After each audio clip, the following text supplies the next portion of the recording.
Happy afternoon! Ayan, didiligan na natin yung mga bago nating plants. Ayan, si Golden Barrel, tsaka yung mga agave and aloe. And ito guys, na pinturahan ko na yung black nung ating rock. Nung nakaraan, yung gold yung pinintura ko. Ngayon naman, ayan, natuyo na kasi nung umaga pininturahan ko na. Tapos ito, i-retouch ko na lang yung gold. Ayan, hindi pa siya ayos. Siguro sa isang araw na. Ayan, tuyo na agad. Dito sa side lang yung nangalawang guys, sa baba. The rest is okay pa. 4 years na yan eh. Ayan na guys, naibalik ko na siya sa kanyang pwesto. Ayan. 2020 nung nabili ko yan. Ayan siya. So guys, sa pagdilig natin ng aking mga agave and cactus tsaka aloe, same lang naman with succulents, controlled watering pa rin yung mga first few weeks. Pero minsan hose, pwede na to sa hose guys, pero inuunti-unti ko lang. Sa side lang, tapos mabasa lang yung lupa konti. Yung sakto lang. Hindi sila maselan guys, unlike yung ating mga soft succulents. So far sa pag-aalaga ko ng mga agave, aloe, ayan, and cactus, wala pa naman akong narat so far. So mababait sila, hindi ka mag-worry sa pagdidilig. Basta pa lang kasi yung ugat nila, konti pa lang. So konti lang din muna ang ating pagdidilig. So ngayon, gagamit muna ako ng controlled watering. Ito yung binabantayan ko nakaraan. Akala ko magmamashi yung kanyang lower leaves. Pero hindi naman guys. Malambot lang siya. Pero hindi naman siya nagmashi. And nila ngayon, 6 days kung naitanim bago natin didiligan. So gagamit muna ako nito. Pero pag ganito hose na guys ang gamit ko, pakita ko lang ganyan. Binabasa ko lang yung side. Parang succulents. Pero sa succulents mas sobrang konti na tubig ang nilalagay ko. Ito, medyo basain natin konti yung topsoil. Yan, topsoil lang. And mag-uugat na yan. Mabilis naman mag-ugat to guys. Meron na akong 2 golden barrel and so far, mabilis sila umugat. Yan, yung hindi tutuloy yung tubig. As in, yung top lang yung nabasa. Tapos, ganun din dito guys. Konti lang din. Tapos, lang. Yan, si aloe mabait din. Dito sa akin, wala rin namang problema. Walang nararat sa ganyan kong pagdidilig. Tapos, ito, ganun din. Si agave din, guys. 2 years na akong may agave. So far, okay din naman yung ganitong pagdidilig. Tapos, the next week, mas dadagdagan natin yung tubig. Tapos, ganun din a week after. Hanggang sa mafu-full water na natin. And then, pag naka 1 month na sila guys, tsaka ko sila ilalabas. Para stable na or marami ng ugat. Bago ko sila sa mas maraming sunlight exposure.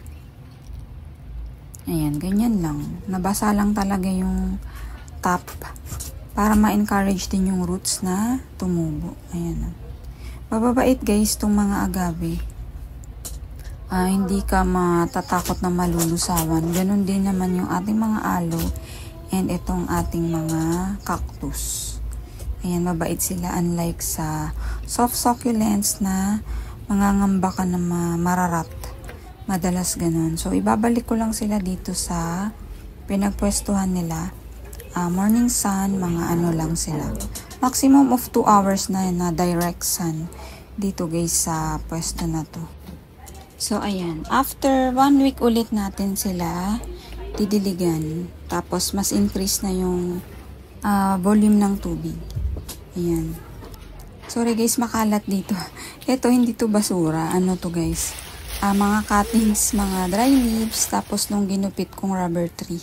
Ito naman, babalik ko na dun sa rock na pininturahan natin. After ko diligan. Magdidilig kasi ako mamayang gabi. And then, tsaka ko na lang aayusin. So, ayan sila. Shout out lang sa aking cutie-cutie na pamangkin na si Amara. Nanonood daw lagi ang baby na pamangkin kong si Amara. Ito guys, hindi pa siya nagbo-bloom. Ayan, magdidilig ako mamayang gabi. And ito, titiligan natin. Ito, kakarepat ko lang yan. Tapos, tiniligan ko na agad. Walang problema sa unlike gymnos, kahit bagong tanim guys, full water na agad. Walang problema. Pero sa agave and aloe and barrel, konti-konti muna. Si gymno kasi parang pagpatong mo, ano na agad yan eh. Tumutubo na agad yung ugat. So, ayan lang guys yung ating afternoon. Ito pala, diniligan ko na rin yung bago natin na Sansevieria. Ito may ugat naman kasi siya.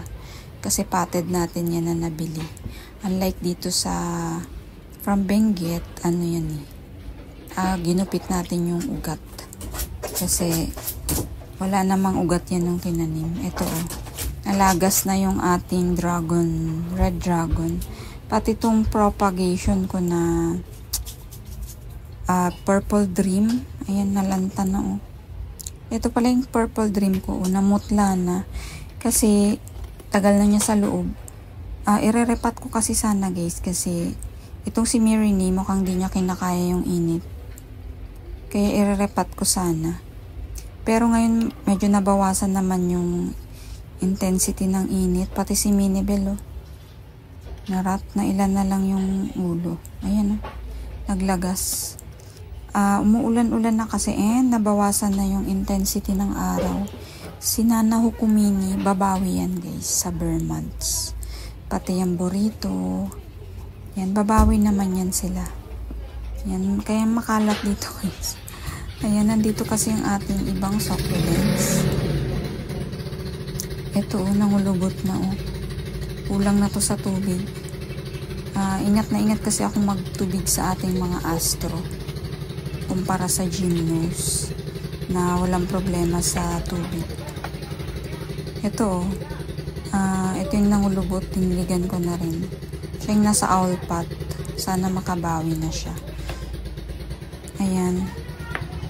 So ito, lalagyan ko na ng ating plants mamaya. Ayan, kulang pa sa retouch ang gold. Pero tuwang-tuwa naman ako sa combination ng ano. So, ayan lang guys. Thank you so much for watching. And ingat kayo lagi. Hope to see you again soon. Bye!